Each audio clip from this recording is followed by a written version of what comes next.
अच्छा देखो, अब यहां हमने एक पॉइंट क्या कहा कि अगर हम लाइट को फाल करेंगे तो लाइट फाल करेंगे किस पे जाके, एमिटर पे। एमिटर मीन ये मेटालिक प्लेट है या जिसको हमने किसका नाम दिया हुआ है, कैथोड। और कैथोड पे जो ही लाइट फाल करेगी तो ये लाइट वहां इलेक्ट्रॉन एब्जॉर्ब करेंगे, इलेक्ट्रॉन की एनर्जी बढ़ेगी और इलेक्ट्रॉन मिट होंगे। ठीक है, कैथोड से क्या फॉर्मेशन ऑफ इलेक्ट्रॉन। अब ये इलेक्ट्रॉन जो फ्लो करेंगे कैथोड से कलेक्टर की तरफ, एनोड की तरफ, एनोड इनको कलेक्ट करेगा। ये एक तरह से cause of electric current through this circuit, और इस सर्किट में करंट फ्लो करवाएंगे यही इलेक्ट्रॉन, और एम मीटर इसकी हमें क्या देगा, रीडिंग। अब नेक्स्ट इसका पॉइंट क्या है कि अकॉर्डिंग टू क्लासिकल थ्योरी अगर हम इस लाइट को ज्यादा करते, लाइट पहले हमारे पास एक सोर्स था, अब हम सोर्स वही सोर्स डबल करते। लेट्स सपोज के पहले हमने सोर्स रखा हुआ था रेड, बट सिंगल सोर्स था, अब हम रेड डबल सोर्स कर लेंगे। पहले इससे रेडिएशन आ रही थी 1 2 3 4, अब सपोज करो कितनी आ रही है, 8।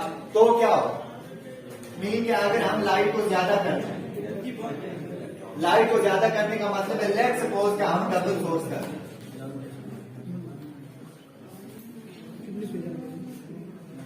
बट सेम करें कि अगर हम सोर्स को डबल कर लें लेकिन सोर्स वही रखने जो पहले, सपोज रेड था तो रेड ही सोर्स है, लेकिन सोर्स दो कर लिया हमने, तो रेडिएशन क्या हो जाएगी, लाइट ज्यादा हो जाएगी। अब क्लासिकल थ्योरी ये कहती है कि लाइट के ज्यादा होने से हमारे पास करंट बढ़ेगा, तो एमीटर बताएगा करंट बढ़ रहा है, ठीक है, कोई मसला नहीं है।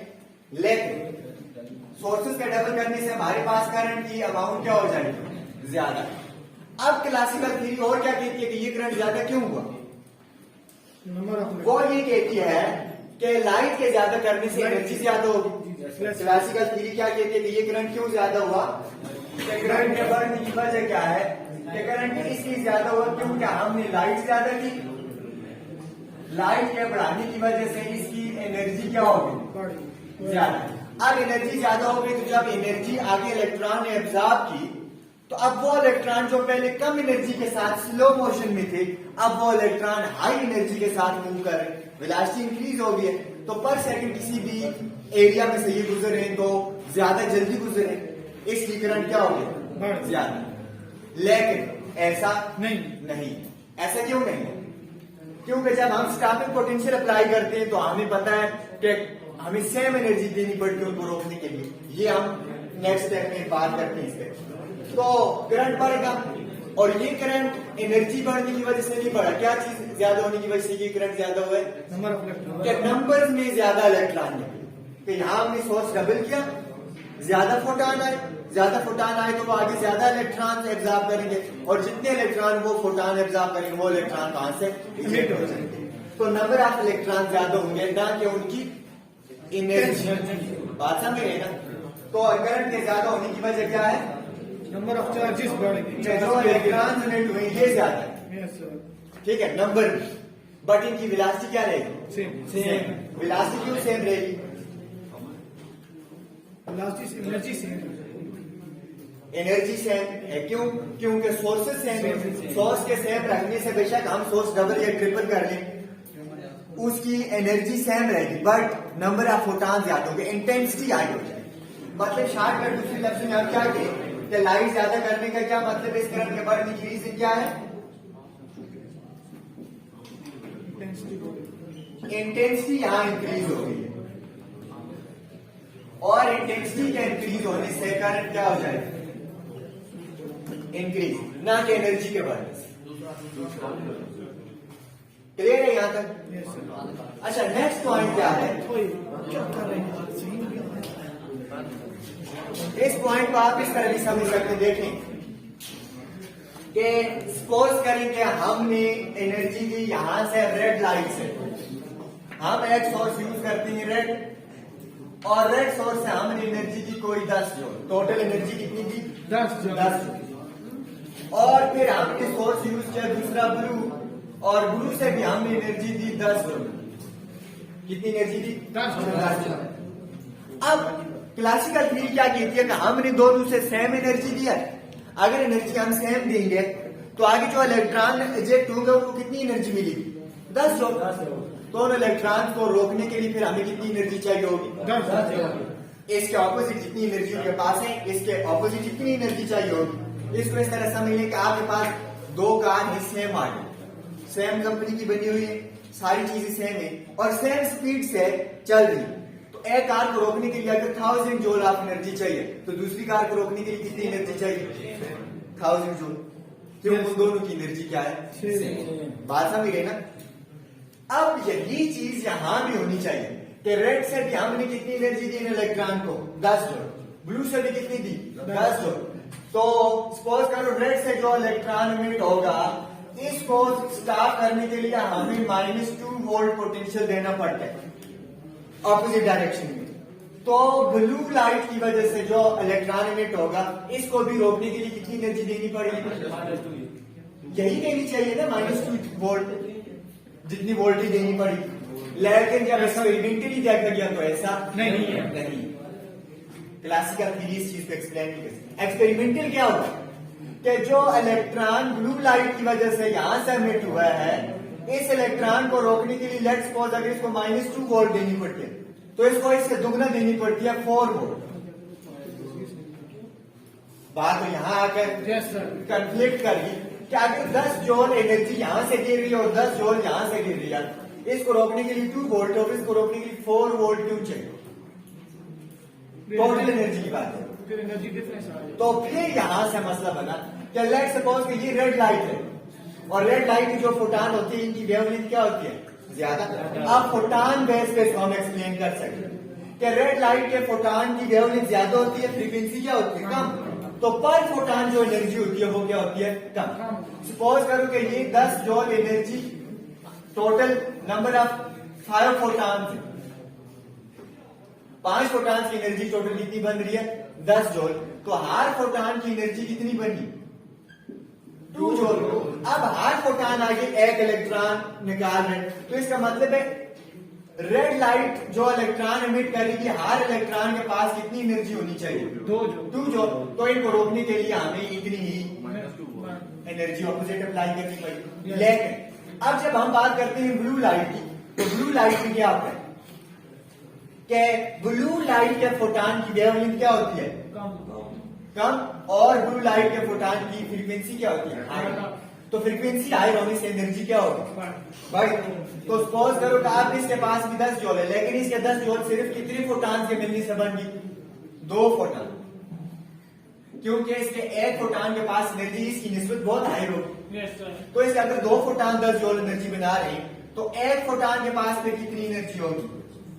5 जूल।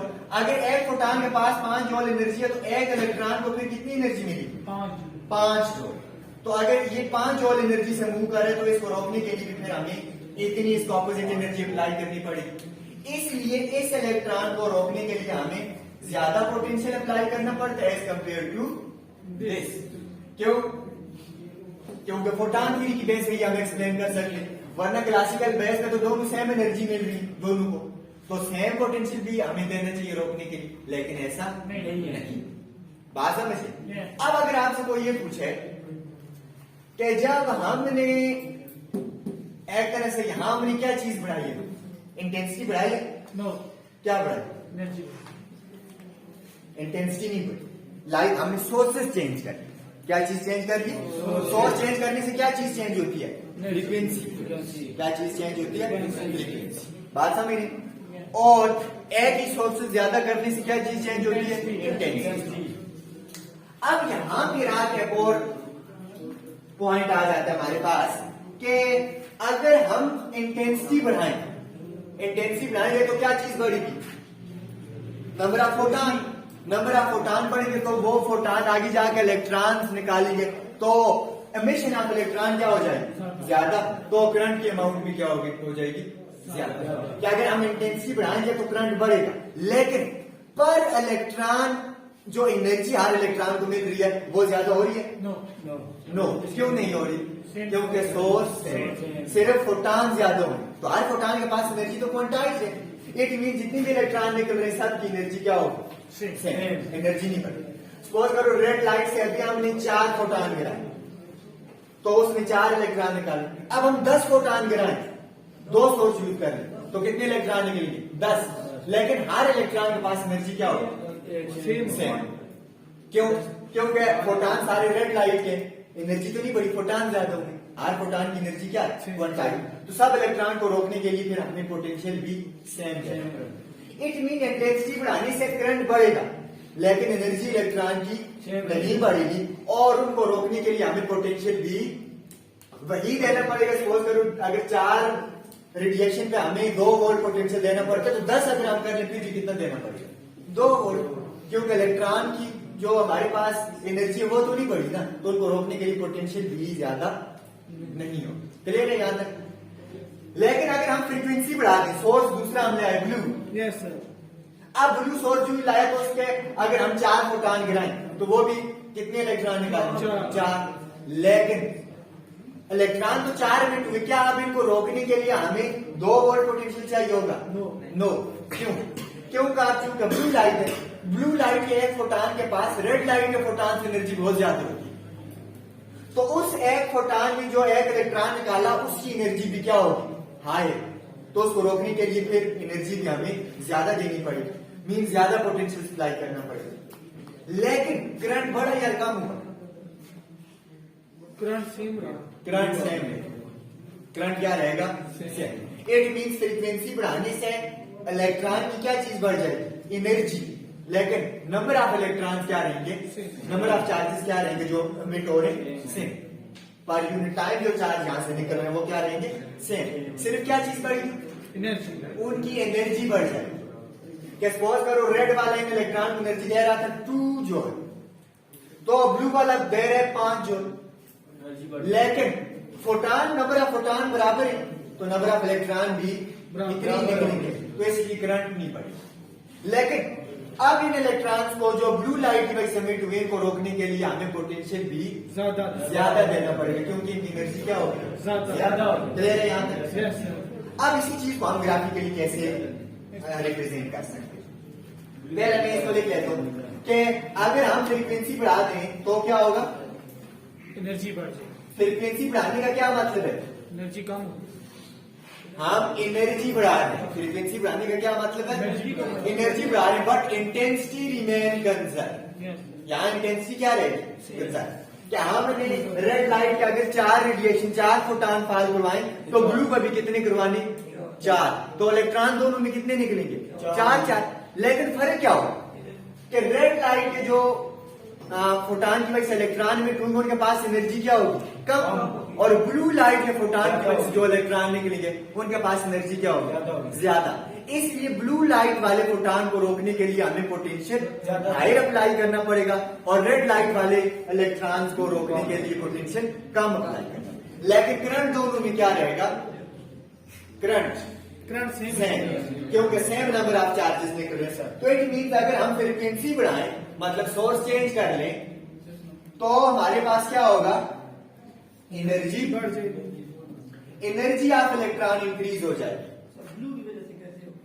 क्योंकि ब्लू की वेवलेंथ शॉर्ट है, फ्रीक्वेंसी ज्यादा है और एनर्जी हाई है। पर फोटॉन ब्लू की एनर्जी क्या है, हाई। लाइक आपके पास ये है ना जो विजिबल, तो इसकी वेवलेंथ सबसे लार्ज है और एनर्जी सबसे कम विजिबल रीजन में। सबसे पहले अगर हम किसी चीज को गर्म करते हैं तो सबसे पहले हमें कौन सा कलर नजर आता है, रेड। क्यों नजर आते हैं, रेड से स्टार्ट होते हैं, उसके बाद और गर्म करते जाएं तो रेड, आगे ऑरेंज, फिर वायलेट करते करते आगे जाते हैं। लेकिन पहले कौन सा नजर आता है, कम एनर्जी पे रेड नजर आता है। इसका मतलब है विजिबल रीजन में सबसे कम एनर्जी वाला कलर कौन सा होता है, रेड, और उसकी वेवलेंथ सबसे हाई होती है। और जो हम और एनर्जी देते जाएंगे तो ऑरेंज, फिर येलो, फिर ग्रीन, ब्लू, इंडिगो, वायलेट, फिर आगे ब्लू की तरफ हम चले जाएंगे, वायलेट व्हाइट की तरफ हम, ठीक है, कि और ज्यादा हाई एनर्जी हो जाएगी, और फिर हमें नजर ही नहीं आएगा। और मजीद गर्म करें तो हमें नजर नहीं आएगी वो बॉडी, क्यों नजर ही नहीं आएगी, मतलब कोई कलर नजर नहीं आएगा, क्योंकि वो जो रेडिएशन फिर निकालेगी तो वो विजिबल हाई हो जाएगी। ठीक है, वो अल्ट्रा वायलेट में चली जाएंगी, वो रेडिएशन हमें नजर सर नहीं आएगी। ठीक है, अच्छा इस पे फिर कभी बात करेंगे, अभी इस पे आ जाए कि फ्रीक्वेंसी अगर हम बढ़ाएंगे तो क्या चीज बढ़ जाएगी, एनर्जी बढ़ जाएगी। और एनर्जी बढ़ने की वजह से हमारे पास करंट नहीं बढ़ेगा, लेकिन उन इलेक्ट्रॉन को रोकने के लिए पोटेंशियल बढ़ाना पड़ेगा, मीन स्टॉपिंग पोटेंशियल बढ़ जाएगा। स्टॉपिंग पोटेंशियल सब थे ना कि उन इलेक्ट्रॉन को रोकने के लिए जो हम पोटेंशियल अप्लाई करेंगे, बट करंट क्या रहेगा, same but current remain same. अब इस चीज को हम थोड़ा सा ग्राफिकली देखें, पहले ग्राफिकली से पहले यहां देखो स्टॉपिंग पोटेंशियल का क्या मतलब है। सपोज करो रेड फोटॉन हमने यहां से यहां गिरा और उसने ये इलेक्ट्रॉन निकाले, हर इलेक्ट्रॉन को रेड फोटॉन ने एनर्जी दी है, तो इनकी एनर्जी सेम हुई ऑलमोस्ट, क्योंकि रेड लाइट एनर्जी देगी तो रेड की एनर्जी सेम है अपनी। अब ये यार सपोज करो हर इलेक्ट्रॉन के पास कितनी एनर्जी है, रेड फोटॉन, तो लेट्स सपोज 2 जो है दैट इज सपोज्ड। अब हम क्या करते हैं, ये इलेक्ट्रॉन किधर आएंगे, आगे कलेक्टर की तरफ, कलेक्टर को हमने कौन सा पोटेंशियल दिया हुआ है, पॉजिटिव, तो ये इसको कलेक्ट करेगा तो करंट फ्लो करेगा। लेकिन हम ये जानना चाहते हैं कि इन इलेक्ट्रॉन को रोकने के लिए कितनी एनर्जी, इनके पास कितनी एनर्जी है। अब हमारे पास कोई ऐसा पैरामीटर है नहीं, हम यहां फिट करें इलेक्ट्रॉन को गुजरती वो बता दें इनके पास कितनी एनर्जी है, तो ऐसा कोई पैरामीटर नहीं। लेकिन हम इनकी एनर्जी कैसे निकाल सकते हैं, इनको रोक इनके पास काइनेटिक एनर्जी ये आ रही। अब आगे से हम कोई ऐसा तरीका अप्लाई करें कि हम जितनी एनर्जी से वो आ रही इतनी एनर्जी आगे से अप्लाई कर दें ऑपोजिट, तो वो रुक जाएंगे। जब रुक जाएंगे तो हमें पता चल जाएगा कि इतनी एनर्जी पर रुकी, तो लिहाजा इनके पास भी कितनी एनर्जी है। लेकिन ये हमें कैसे पता चलेगा, लेट्स सपोज यहां गैल्वानोमीटर लगा दें, यहां क्या लगा लेते हैं, गैल्वानोमीटर।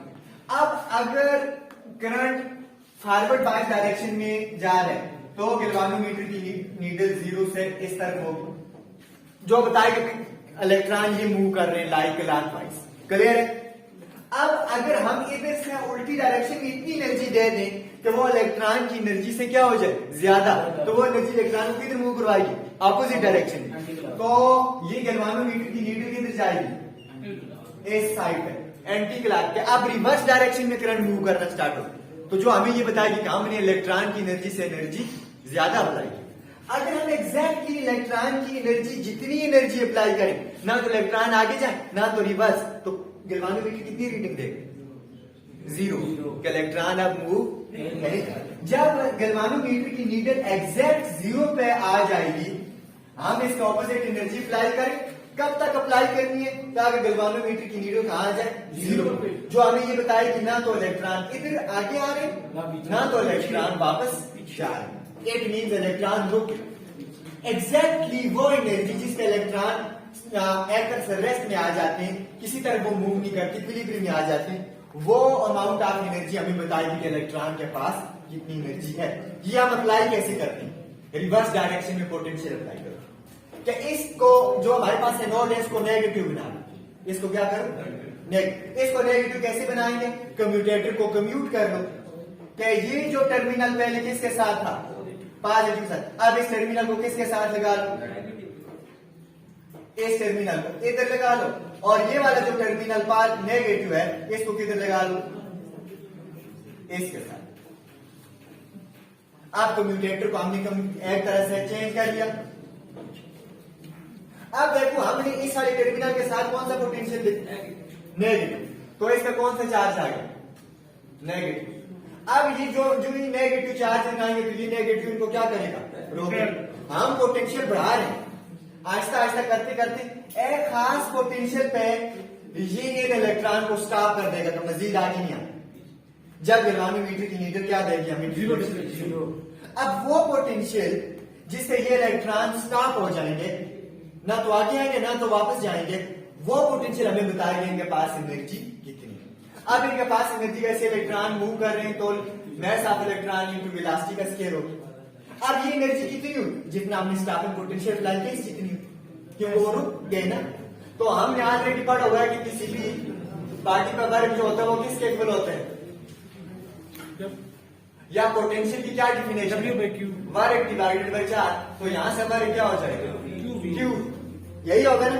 अब हमने इलेक्ट्रॉन को रोकने के लिए वर्क किया हुआ है, पोटेंशियल भी अप्लाई किया, चार्ज इलेक्ट्रॉन है तो इलेक्ट्रॉन को रोकने के लिए हमने कितना वर्क किया, फिर चार्ज मल्टीप्लाई जितना पोटेंशियल अप्लाई किया Q। अब ये वर्क हमने एग्जैक्ट इतना ही किया जितनी इलेक्ट्रॉन के पास काइनेटिक एनर्जी है। इट मीन्स अभी इलेक्ट्रॉन के पास काइनेटिक एनर्जी कितनी है, उनको रोकने के लिए जितना हमने वर्क किया, तो वर्क हमने ईवी किया, तो it means kinetic energy EV जितनी है। बात समझ गए ना। लेट्स सपोज कि अभी जो रेड के लिए हमने इलेक्ट्रॉन्स को रोका उनकी काइनेटिक एनर्जी कितनी थी, E इंटू वी। लेकिन ये वोल्टेज स्टॉपिंग पोटेंशियल है जिसका इलेक्ट्रॉन रुके, लेट्स सपोज -2 वोल्ट, ये कितनी है -2 वोल्ट। अब अगर हम ब्लू के 4 फोटॉन गिराएं, ब्लू की वजह से आगे इलेक्ट्रॉन निकलेंगे 4, उनको रोकने के लिए अगर हम 2 वोल्ट पोटेंशियल अप्लाई करें तो वो नहीं रुकी। नेगेटिव का मतलब है क्या, रिवर्स डायरेक्शन में, वो ये मतलब नहीं है नेगेटिव वोल्टेज अप्लाई हो। नेगेटिव क्या मतलब है, -2V का रिवर्स, इसका ऑपोजिट। अब इलेक्ट्रॉन तो वही निकलेंगे 4 ब्लू की वजह से क्योंकि फोटॉन 4 आए, बट रोकने के लिए हमें ये जो स्टॉपिंग पोटेंशियल है ये ज्यादा करना पड़ेगा, जो हमें ये बताता है अब जो इलेक्ट्रॉन आ रहे हैं उनके पास एनर्जी पहले से आए, बट नंबर में वो इतनी है जितनी पहले थी। वो करंट की इंटेंसिटी हमें बताई कि करंट इतनी है, तो इसलिए इलेक्ट्रॉन नंबर में क्या है बराबर, बट एनर्जी हाई है, जो एक तरह से फोटॉन नेचर को वेरीफाई करते। क्लियर है। अब हम आ जाते हैं इसके ग्राफ पे कि इनका ग्राफ कैसे हम बना सकते हैं। ये पता चल गया कि इलेक्ट्रॉन की एनर्जी हम कैसे निकालेंगे, स्टॉपिंग पोटेंशियल के थ्रू। मोस्टली ये क्वेश्चन आपको पूछा जाता है एमसीक्यू, ठीक है, ये याद रखना। और यहां से आपको ये भी पूछा जा सकता है कि अगर इलेक्ट्रॉन को रोकने के लिए हमें -4 वोल्ट पोटेंशियल अप्लाई करना पड़े तो निकालो वेलोसिटी ऑफ इलेक्ट्रॉन कितनी होगी, कितनी वेलोसिटी से इलेक्ट्रॉन आ रही है, तो आप यहीं से निकालोगे। लेट्स सपोज के काइनेटिक एनर्जी किसी भी इलेक्ट्रॉन की कितनी होती है, चार्ज इनटू पोटेंशियल, तो काइनेटिक एनर्जी होती है 1/2 MeV² is equal to into potential. अब पोटेंशियल आपको दिया हुआ है 2 वोल्ट या 4 वोल्ट या 10 वोल्ट, बट फिर चार्ज आपको पता है कि इलेक्ट्रॉन पे कितना होता है, मैस भी आपको पता है, तो यहां से वेलोसिटी आप इजीली निकाल सकते हैं। तो यहां से वेलोसिटी क्या हो जाएगी, 2eV डिवाइडेड बाय m का रूट। क्लियर है। तो इस तरह के क्वेश्चन आपसे पूछे जा सकते हैं, ये आपको पता हो।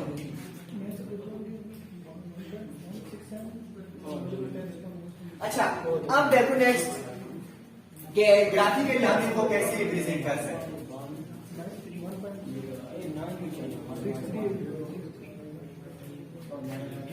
लेट्स सपोज कि हम ग्राफ बनाते हैं पहले किस किस के दरमियान,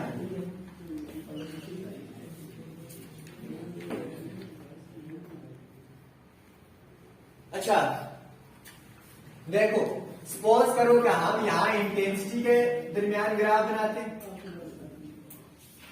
और करंट के, ठीक है, कि अगर हम इंटेंसिटी हाई करेंगे तो करंट पे क्या फर्क पड़ेगा। लेट्स सपोज के मैं कहता हूं कि ये जो अभी मैंने लाइट पास की है इसकी इंटेंसिटी है कोई I1 और इसकी वजह से जो ये करंट फ्लो कर रहे हैं वो क्या है I, इसको I प्राइम कहते हैं। बात समझिए। तो इसका ग्राफ कैसे बनेगा कि जो ही मैंने लाइट पार की तो करंट कुछ वैल्यू को पहुंच गया लाइट I1, इंटेंसिटी I1 है और इसका करंट कितना है फ्लो कर रहे हैं मैक्सिमम, इस करंट को मैं दे देता हूं I प्राइम, ठीक है। कि इंटेंसिटी जब I1 थी उस वक्त करंट कितना फ्लो कर रहा था I प्राइम। अभी मैं अब इंटेंसिटी चेंज कर दूं, लाइट पहले 4 फोटॉन थे, अब मैंने इस पे कुछ और फोटॉन दिखा घुमाऊं तो क्या होगा, इंटेंसिटी बढ़ जाएगी। इंटेंसिटी मैंने सपोज करो कि अब I1 प्राइम कर I2 कर दे या I2 कर, इंटेंसिटी बढ़ा दी तो अल्टीमेटली इंटेंसिटी का बढ़ाने का मतलब है नंबर ऑफ फोटॉन बढ़े, नंबर ऑफ फोटॉन बढ़ने से नंबर ऑफ इलेक्ट्रॉन ज्यादा निकलेंगे तो करंट क्या होगा, बढ़। क्या इंटेंसिटी में बढ़ाई तो करंट क्या हो गया, बढ़। तो ये I2 इंटेंसिटी पे, I1 इंटेंसिटी पे इतना सा करंट था, I2 इंटेंसिटी पे कितना करंट हो गया, I double prime. Let's suppose ये करंट। लेकिन अगर आपको कोई कहे कि I1 इंटेंसिटी पे जो करंट है I प्राइम, इसके इलेक्ट्रॉन भी मूव कर रहे हैं सर्किट में, इनको रोकने के लिए अगर आपको पोटेंशियल चाहिए -V0 कोई भी हो सकता है, तो I2 इंटेंसिटी पे जो करंट फ्लो कर रहे हैं उन इलेक्ट्रॉन्स को स्टॉप करने के लिए कितना पोटेंशियल चाहिए होगा, हाँ सेम चाहिए होगा, क्योंकि सोर्स क्या है, सेम। ठीक है, इंटेंसिटी हमने बढ़ाई है, इसका मतलब है फोटॉन बढ़ाई, फोटॉन की एनर्जी नहीं बढ़ाई, सोर्स वही है ना, तो इसलिए इलेक्ट्रॉन को रोकने के लिए पोटेंशियल क्या चाहिए होगा। अब हम रिवर्स कनेक्शन करते हैं तो पोटेंशियल हम कौन सा अप्लाई करते हैं, रिवर्स डायरेक्शन में। सपोज करो जो मैं पोटेंशियल रिवर्स डायरेक्शन में अप्लाई करता जाऊंगा, बढ़ाता जाऊंगा, यूं ये इलेक्ट्रॉन्स को स्लो डाउन करते जाएंगे, करंट क्या होता जाएगा, डिक्रीज होते होते होते एक टाइम आएगा जब पोटेंशियल V0 हो जाएगा, सपोज ये उन इलेक्ट्रॉन्स को कंप्लीट रोक दे, तो उस वक्त करंट कितना हो जाएगा, वो पोटेंशियल जिस पे करंट जीरो हो जाए, गैल्वेनोमीटर जीरो रीडिंग देगा, जिस पे इलेक्ट्रॉन सारे स्टॉप हो जाए, उस पोटेंशियल को हम क्या कहते हैं, स्टॉपिंग। क्या जो हम स्टॉपिंग पोटेंशियल बढ़ा रहे हैं तो करंट ज्यादा, करंट क्या हो रहा है, कम होते होते होते होते होते फाइनली क्या हो गया, जीरो। कि पहले करंट इतना था मैक्सिमम, कम होते होते होते जीरो, और ये यहां से यहां तक हमने -V0 अप्लाई किया, क्या, स्टॉपिंग पोटेंशियल। कितना पोटेंशियल अप्लाई किया, -V0। अब दोनों इंटेंसिटी से जो इलेक्ट्रॉन है उनके लिए सेम स्टॉपिंग पोटेंशियल होगा, क्यों, क्योंकि इंटेंसिटी बढ़ाने से एनर्जी नहीं बढ़ती, सिर्फ क्या बढ़ती है, इंटेंसिटी, नंबर ऑफ फोटॉन ज्यादा होते हैं, चूंकि सोर्स सेम है तो हर फोटॉन की एनर्जी क्या रहेगी, सेम। अब दूसरा ग्राफ आपने देखना है कि फ्रीक्वेंसी वाला ग्राफ कैसे बन सकता है।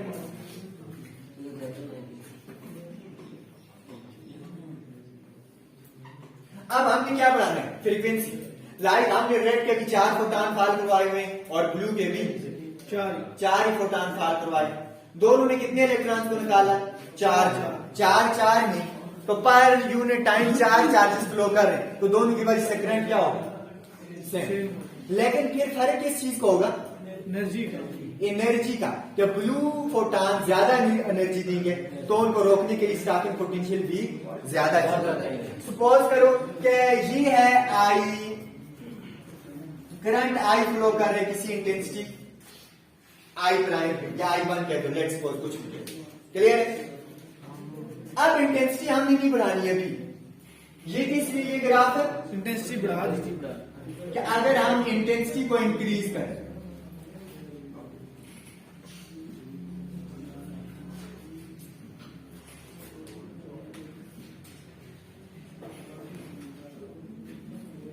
Intensity versus current and stopping potential, कि इंटेंसिटी के बढ़ने से करंट पे क्या इफेक्ट पड़ेगा और स्टॉपिंग पोटेंशियल पे क्या फर्क पड़ेगा।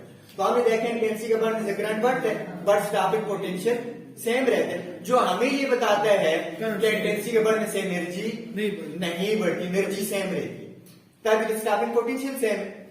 लेकिन यहाँ क्या है, इंटेंसिटी हम नहीं बढ़ा रहे, इंटेंसिटी कोई फिक्स है, लाइक I1, और I1 में ये कोई करंट फ्लो कर रहे ये इतना, ठीक है। अब हम इंटेंसिटी नहीं बढ़ा रहे तो करंट भी सेम है। सपोज करो रेड के लिए करंट की ये लाइन थी तो ब्लू के लिए भी करंट की यही लाइन रहेगी, करंट दोनों के लिए क्या होगा, सेम। लेकिन अब जब हम रोकने की बात करेंगे, स्टॉपिंग पोटेंशियल अप्लाई करेंगे कि हम इनकी एनर्जी देखें इलेक्ट्रॉन्स की, तो जब रेड इलेक्ट्रॉन को रोकेंगे तो हमें कम पोटेंशियल अप्लाई करना पड़ेगा, और ब्लू इलेक्ट्रॉन को रोकेंगे तो हमें ज्यादा पोटेंशियल अप्लाई। सपोज करो रेड के लिए जब हम रेड को रोकते हैं तो क्या होता है कि जो ही हम पोटेंशियल अप्लाई करते हैं करंट कम होती होती होती है, यहाँ इस पोटेंशियल पे आके क्या हो जाता है, स्टॉप हो जाते हैं। तो ये इतना सा हमने -V0 पोटेंशियल अप्लाई किया। ठीक है, सपोज करो कि ये रेड फोटॉन्स की जो फ्रीक्वेंसी है F1, यहां I1 intensity is less than I2, तो इंटेंसिटी I2 हायर है जिसकी वजह से करंट ज्यादा है, और I1 इंटेंसिटी कम है जिसकी वजह से करंट कम है क्योंकि फोटॉन कम है। यहां F1 किसके लिए आ गई? रेड के, और रेड वाले फोटॉन कितने पोटेंशियल पे रोक रहे हैं? -V0। अब अगर ब्लू वाले फोटॉन को मैं रोकूं तो क्या -V0 जितना पोटेंशियल अप्लाई करना पड़ेगा? नो, या इसे हाई क्योंकि एनर्जी ज्यादा है। तो जब मैं ब्लू वालों को रोकूंगा तो कहीं जाके यहां रुक, तो उनके लिए मुझे कितना पोटेंशियल अप्लाई करना पड़ा? ये इतना, यहां से यहां ज्यादा पोटेंशियल अप्लाई करना था। सपोज इनकी फ्रीक्वेंसी F2 है और F2 is greater than F1, तो F2 is greater than F1 का मतलब है जब वो फोटॉन जिनकी फ्रीक्वेंसी आ रही है यहां उनकी एनर्जी भी आ रही है, क्योंकि तभी उनको ज्यादा पोटेंशियल अप्लाई करना पड़ा रोकने के लिए, और जिनकी फ्रीक्वेंसी कम है उनकी एनर्जी भी कम है तभी लो पोटेंशियल अप्लाई करना पड़ा। हालांकि क्लासिकल थ्योरी ये कहती थी कि फ्रीक्वेंसी और एनर्जी का आपस में कोई लेना देना नहीं, एम्पलीट्यूड बढ़ेगा तो एनर्जी बढ़ेगी। हालांकि अब जो चीजें हमारे सामने आ रही है वो हमें ये बता रही है कि एम्पलीट्यूड बढ़ेगा तो इंटेंसिटी बढ़ती है, फ्रीक्वेंसी बढ़ेगी तो एनर्जी बढ़ती है, एम्पलीट्यूड और एनर्जी का आपस में कोई लेना देना नहीं है। क्लासिकल थ्योरी और मॉडर्न फिजिक्स, ये जो क्वांटम थ्योरी है, इसमें यही कंट्राडिक्शन है। तो ये जो फोटो इलेक्ट्रिक इफेक्ट है ये क्लासिकल थ्योरी को रिजेक्ट कर, और जो हमारे पास क्वांटम थ्योरी है जो प्लांक्स ने दी है उसको ये सपोर्ट कर, कि बाकी लाइट की नेचर कौन सी है? पार्टिकल नेचर है, फोटॉन के तौर पे ये एक्ट करती है, ठीक है। और जिस फोटॉन की फ्रीक्वेंसी कम होगी उसके पास एनर्जी भी कम होगी, और जिसकी फ्रीक्वेंसी ज्यादा होगी उसके पास एनर्जी भी ज्यादा होगी। अब चूंकि फोटॉन को तो हम उस तरह देख के एनर्जी मेजर नहीं कर सकते थे, बट फोटॉन की मदद से इलेक्ट्रॉन हमने निकाले, क्योंकि वही एनर्जी इलेक्ट्रॉन को मिली जो फोटॉन की, तो हमने उन इलेक्ट्रॉन को रोक के देख लिया उनके पास किसके पास कितनी एनर्जी, किसकी हायर और किसकी लोअर। क्लियर है यहां तक? अच्छा, अब इसके बाद थोड़ा सा क्वांटम एनालिसिस आते हैं इस पे।